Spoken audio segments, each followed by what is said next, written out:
नमस्कार। मैं हूं आपके साथ सरगम पंत और टीवी 9 भारतवर्ष के डिजिटल प्लेटफॉर्म पे आप सभी का बहुत बहुत स्वागत है। सबसे पहले तो आप सभी को दिवाली की ढेरों शुभकामनाएं। इस दिन का इंतजार हम सभी को होता है और शायद यही कारण है कि दिवाली से संबंधित कई प्रकार के सवाल भी हमारे जहन में होते हैं, जैसे मुहूर्त का सही समय, पूजा का विधि विधान, सही तरीका। इस तरीके के तमाम सवाल आपके अगर मन में है तो उनका जवाब आपको आज इस वीडियो के जरिए मिल जाएगा। आज हमारे साथ जुड़ रहे हैं अंक ज्योतिषी कैलाश प्रज्ञ सुथार जी। बहुत बहुत स्वागत है आपका कैलाश जी टीवी 9 भारतवर्ष के डिजिटल प्लेटफॉर्म पे। नमस्कार सरगम जी, जय श्री राम।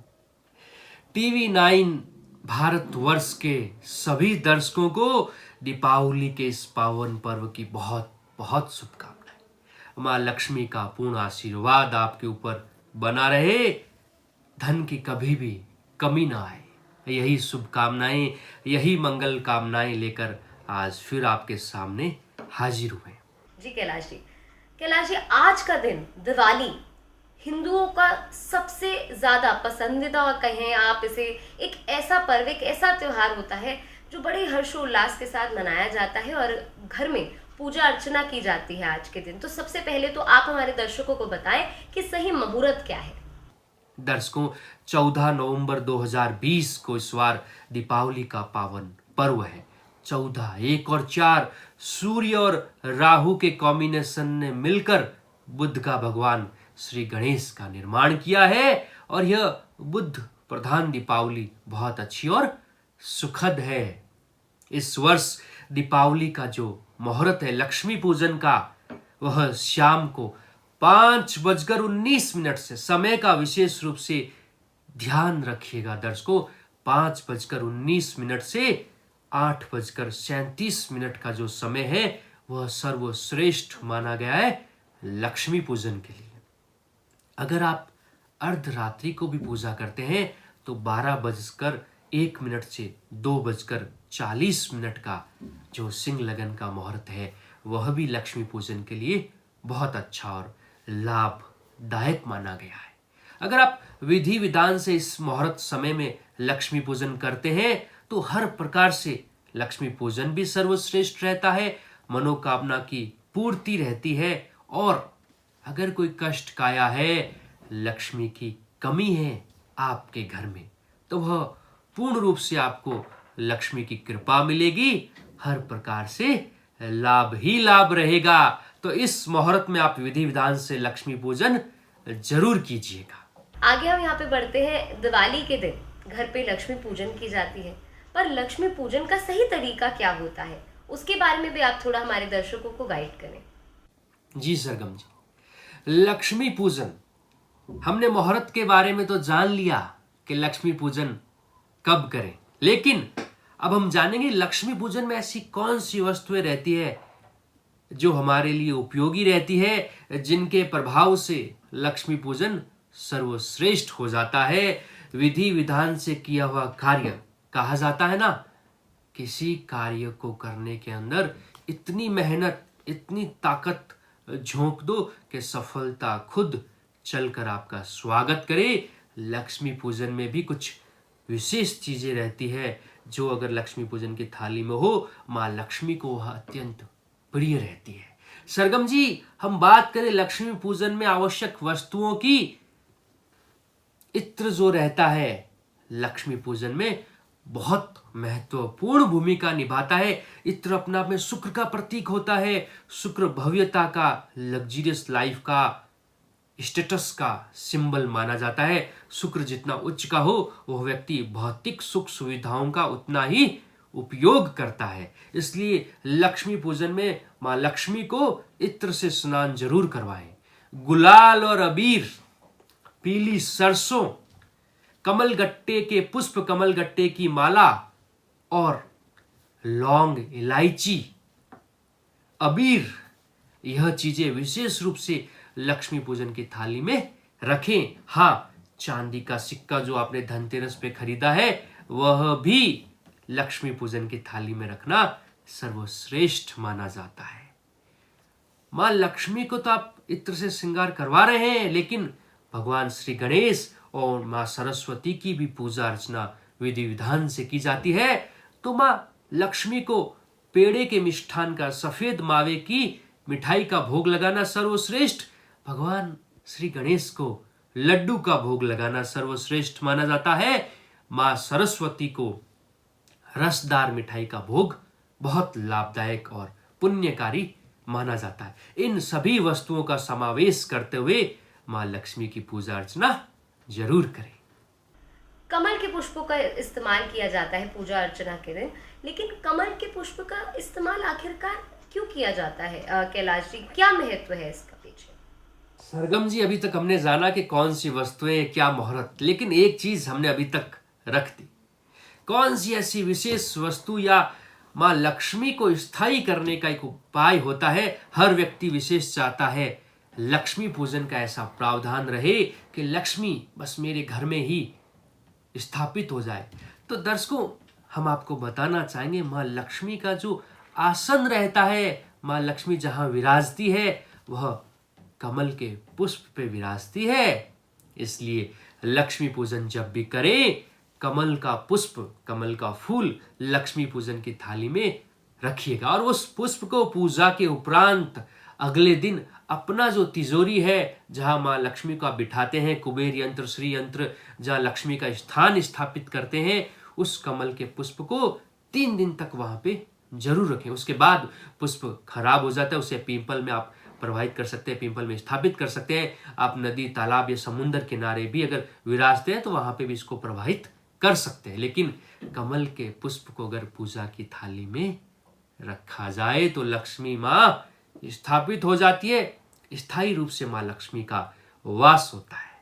और सर्वविदित है, मां लक्ष्मी अगर स्थापित हो जाए तो फिर कहना ही क्या, आपके वारे न्यारे हो जाएंगे। कैलाश जी, मैंने ऐसा सुना है कि अर्धरात्रि में पूजा अर्चना की जाती है मां लक्ष्मी की, ऐसा क्यों होता है? जी सरगम जी, बहुत बार देखा जाता है हर व्यक्ति विशेष यह चाहता है कि वह कुछ ऐसा विशेष पूजा पाठ या अनुष्ठान या कुछ ऐसे मुहूर्त में कर जाए कि लक्ष्मी की प्राप्ति जीवन भर होती रहे। कहा जाता है ना, जंगल का राजा कौन? सिंह, टाइगर, शेर। उसी तरह से जितने भी नक्षत्र रहते हैं, जितने लगन रहते हैं, उन लगनों में जो सबसे पावरफुल लगन माना जाता है वह सिंह लगन माना जाता है। दीपावली की रात को सिंह लग्न में, दर्शकों विशेष रूप से ध्यान दीजिएगा, दीपावली की रात को सिंह लग्न में की गई पूजा अर्चना बहुत लाभदायक, स्वार्थ सिद्धि वाली, मनोकामना पूर्ति वाली, हर तरह से लक्ष्मी की प्राप्ति वाली मानी जाती है। इसलिए दीपावली की रात को सिंह लग्न में अगर पूजा की जाए तो उससे अच्छा कुछ और हो ही नहीं सकता। हाँ, सिंह लग्न हर वर्ष हमेशा दीपावली की रात को अर्धरात्रि को ही आता है और इस बार 14 नवंबर 2020 को दीपावली की रात को 12:02 से 2:19 तक सिंह लग्न रहेगा। तो इस लग्न में अगर आप पूजा पाठ करते हैं, मां लक्ष्मी का जिस तरह से हमने बताया विधि विधान से आप पूजा अर्चना करें तो शुद्ध रूप से आपको लक्ष्मी की प्राप्ति रहेगी, हर प्रकार से लाभ ही लाभ रहेगा। दर्शकों ध्यान रखिएगा, अगर आप कोई मंत्र साधना, कोई विशेष गुरु का मंत्र करना चाहते हैं, मां लक्ष्मी की उपासना के लिए कोई पाठ करना चाहते हैं, सिंह लगन में जरूर कीजिएगा पूजा के उपरांत। चूंकि सिंह लगन 2:19 तक है, तब 2:19 तक अपने पाठ या मंत्रोच्चार या आप जो भी माला या अनुष्ठान करना चाहते हैं वह सिंह लग्न में जरूर करें। कोरोना महामारी के कारण कई लोगों का नुकसान हुआ और कई लोग कर्ज में डूब गए। ऐसे में जो लोग कर्ज में डूबे हुए हैं कैलाश जी, आज दीपावली के पावन दिन वो आखिरकार ऐसा क्या कुछ कर सकते हैं ताकि वो कर्ज से पूरी तरीके से मुक्त हो जाए? दर्शकों, सरगम जी, जैसे हमने बहुत बार देखा है, हर व्यक्ति विशेष कर्ज से बहुत परेशान रहता है। किसी के होम लोन है, किसी के ऑटो लोन है, किसी के कार लोन है, किसी के बाइक लोन है, किसी का घर बनाया है, किसी को बहन की शादी करनी है। बहुत सारे तमाम असमंजस के प्रश्न हर व्यक्ति विशेष के जीवन में चलते रहते हैं और एक कर्ज का जो भार है वह सर पर हमेशा मंडराता रहता है और व्यक्ति हर रात को यही सोच के सोता है, कुछ ऐसा कर दूं कि मुझे कर्ज से मुक्ति मिल जाए। कर्ज से मुक्ति आसानी से नहीं मिलती, लेकिन दर्शकों आज हम आपको एक ऐसी विशेष चीज बताने जा रहे हैं जिससे कर्ज मुक्ति हो सकती है। दीपावली का दिन अपने आप में लक्ष्मी का दिन माना जाता है। इस दिन आप विधि विधान से लक्ष्मी पूजन कीजिए, लेकिन दर्शकों लक्ष्मी का जो वास रहता है वह भगवान विष्णु के चरणों में रहता है। तो लक्ष्मी पूजन के साथ भगवान विष्णु को भी ध्यान करना, मां विष्णु का अनुष्ठान करना, विष्णु के पाठ करना, उससे भी कर्ज से मुक्ति मिलती है। इसलिए दीपावली वाले दिन पूरे दिन में जरूरी नहीं है कि हम लक्ष्मी पूजन के समय करें। दीपावली वाले दिन 7 बार विष्णु सहस्त्र नाम के अगर पाठ किए जाए सच्चे मन से, तो आप कर्ज से मुक्त हो सकते हैं। जो कर्ज का परसेंटेज है आप खुद देखेंगे इस दीपावली से अगली दीपावली के बीच में वह धीरे धीरे स्पीड में कम हो जाएगा। भगवान विष्णु के आशीर्वाद से कर्ज मुक्ति हो सकती है। और ओम नमः भगवते वासुदेवाय नमः इस मंत्र का जाप भी दीपावली वाले दिन किया जाए तो कर्ज से मुक्ति मिल सकती है। हाँ, भगवान विष्णु की जब भी पूजा अर्चना करें सफेद रंग की धोती पहन कर ही कीजिएगा। भगवान विष्णु को सफेद रंग बहुत प्रिय माना जाता है, इसलिए कर्ज मुक्ति के लिए भगवान विष्णु के पाठ और ओम नमो भगवते वासुदेवाय नमः इस मंत्र का जाप जरूर कीजिएगा।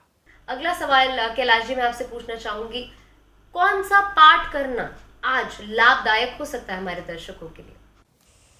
सरगम जी, हमने हर तरह से जाना कि लक्ष्मी पूजन कैसे करें, कौन से लग्न में करें, कौन सी वस्तुओं के साथ करें, लेकिन जिस तरह से हर व्यक्ति विशेष का एक प्रोटोकॉल रहता है, माँ लक्ष्मी के लिए भी उसको प्रसन्न करने के लिए विशेष रूप से पाठ होते हैं। आप लक्ष्मी पूजन करने के बाद एकांत में इन पाठ को अगर करते हैं, चाहे आप 1 बार करें चाहे 11 बार करें, आपकी उन्नति इसी से रहेगी। लक्ष्मी पूजन के उपरांत श्री सुक्तम के पाठ करना सर्वश्रेष्ठ माना गया है।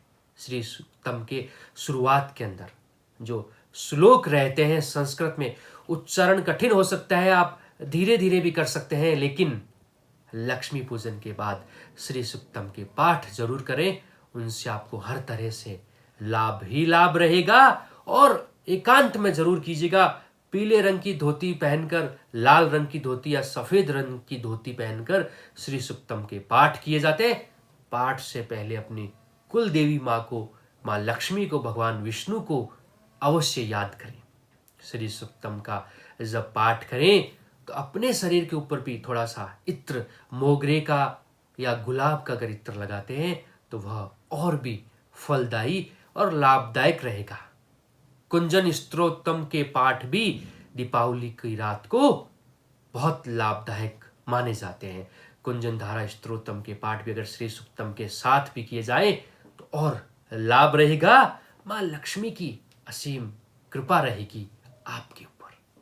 कौन सी माला से मंत्र जाप करें और कौन सा मंत्र पढ़ें कैलाश जी, ये हमारे दर्शकों को बताएं, क्योंकि ये सवाल अक्सर सभी के मन में होता है। दर्शकों, बहुत बार देखा जाता है हर व्यक्ति विशेष चाहता है पाठ के साथ कोई ऐसा मंत्र जाप मैं करूं जिससे मां प्रसन्न हो, लक्ष्मी की प्राप्ति हो। लक्ष्मी प्राप्ति के बहुत सारे उपाय हमने बताए, बहुत सारे पाठ के बारे में चर्चा की, वस्तुओं के बारे में चर्चा की। अब हम बात करते हैं मंत्र शक्ति की। हिंदू माइथोलॉजी के अंदर मंत्र शक्ति को बहुत पावरफुल, स्ट्रांग, बहुत शक्तिशाली माना गया है। माँ लक्ष्मी का जो सबसे प्रिय मंत्र रहता है जिससे माँ लक्ष्मी प्रसन्न होती है, उसका नाम है सर्व बाधा विनिर्मुक्तो। सर्व बाधा विनिर्मुक्तो धन धान्य सुतान्वित मनुष्य मत प्रसादेन भविष्यति न संशय। मंत्र से ही तात्पर्य विदित है सभी बाधाओं से मुक्ति, धन और धान्य की संपूर्ण वर्षा, किसी भी व्यक्ति विशेष से झगड़ा या विवाद न हो, सभी कष्टों से मुक्ति मिल जाए, संतान और अपना कुल हमेशा आनंद लेता रहे, इस मंत्र का सार है। दर्शकों, मंत्र उच्चारण तो हमने जान लिया, लेकिन लक्ष्मी पूजन के समय किसी भी मंत्र की, यह हमने मंत्र बताया है, अगर आपका कोई गुरु मंत्र का भी अगर आप जाप करते हैं, स्फटिक की माला से ही मंत्रोच्चार कीजिएगा। स्फटिक की माला से 1 बार, 6 बार या 11 बार अगर आप इस मंत्र का या किसी गुरु मंत्र का जाप करते हैं तो माँ लक्ष्मी का पूर्ण आशीर्वाद मिलता है। दूसरे मंत्र के बारे में अगर जाने, करोति सान शुभहेतीश्वरी शुभानि भद्राणि बिहंतु चापद। इन दोनों में से किसी भी मंत्र का जाप आप लक्ष्मी पूजन के बाद कर सकते हैं। माँ लक्ष्मी का पूर्ण आशीर्वाद भी मिलेगा और मंत्र शक्ति के उच्चारण से आपके खुद के औरे में, आपके प्रभाव में, आपका ग्रह में बहुत बदलाव होगा, जो अपने आप में प्रभावशाली और आपकी उन्नति के लिए सर्वश्रेष्ठ रहेगा। मंत्रोच्चार घर का मुखिया भी कर सकता है, परिवार के बाकी सदस्य भी आपके साथ बैठ के सुन सकते हैं, कर सकते हैं। जो व्यक्ति करता है शुद्ध रूप से उसे लाभ पहले मिलता है, अन्यों के ऊपर प्रभाव बना रहता है। कैलाश जी, लक्ष्मी यंत्र होता है, श्री यंत्र होता है, तो आज के दिन उसकी पूजा कैसे की जाती है? सरगम जी, हर व्यक्ति विशेष चाहता है कि कुछ ऐसी चीजें मैं लक्ष्मी पूजन के उपरांत अपनी तिजोरी में कुछ रखूं जिससे लक्ष्मी का वास रहे। बस लक्ष्मी कहीं जानी नहीं चाहिए, लक्ष्मी यहीं रहे। तो शुद्ध रूप से लक्ष्मी की प्राप्ति के लिए श्री यंत्र, कुबेर यंत्र, यह सर्वश्रेष्ठ माने गए हैं। नवग्रह यंत्र की भी स्थापना आप कर सकते हैं।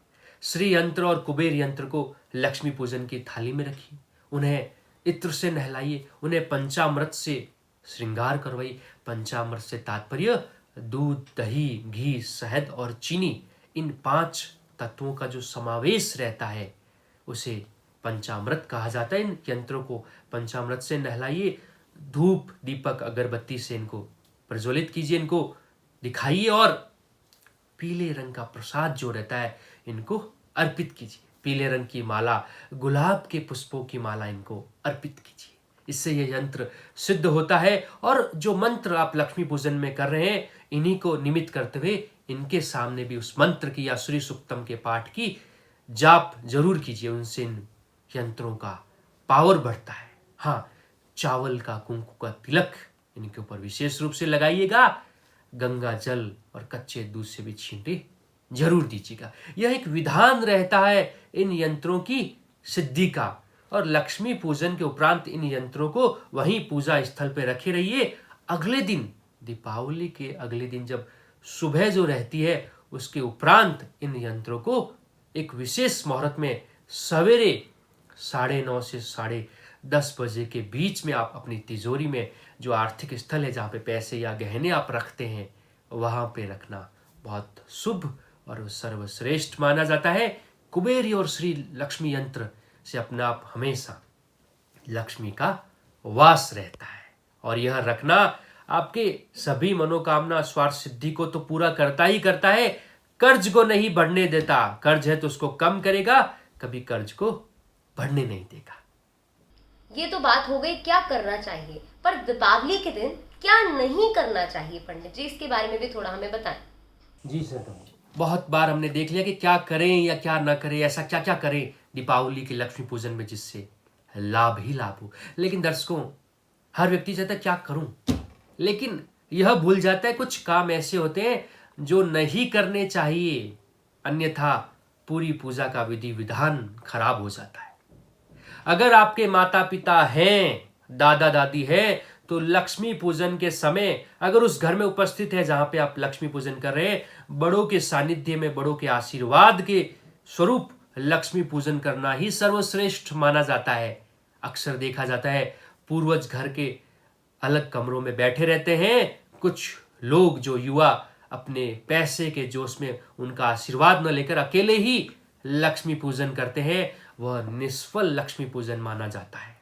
अगर आपकी माँ, दादी या महिलाओं का जो स्वरूप है, उनको दीपावली वाले दिन कभी नाराज न करें, और अगर नाराजगी है तो गिले शिकवे दूर करते हुए परिवार के साथ लक्ष्मी पूजन करना चाहिए। अन्यथा विभिन्न तरह के मंत्रों जाप, विभिन्न तरह के सुख सुविधाओं के साथ किया गया लक्ष्मी पूजन भी निष्फल हो जाता है। और हर कार्य को करने के पीछे एक ही भाव हो, माँ लक्ष्मी हमने तन मन धन से तुझे अर्पण किया, तेरा पूर्ण आशीर्वाद हमको मिले, यही भावना रहनी चाहिए। ऐसा नहीं कि बस हमारा तो बस ये काम हो जाए, फिर माँ लक्ष्मी से हमें कोई मतलब नहीं। ऐसी भावना से किया गया लक्ष्मी पूजन भी सदैव निष्फल रहता है।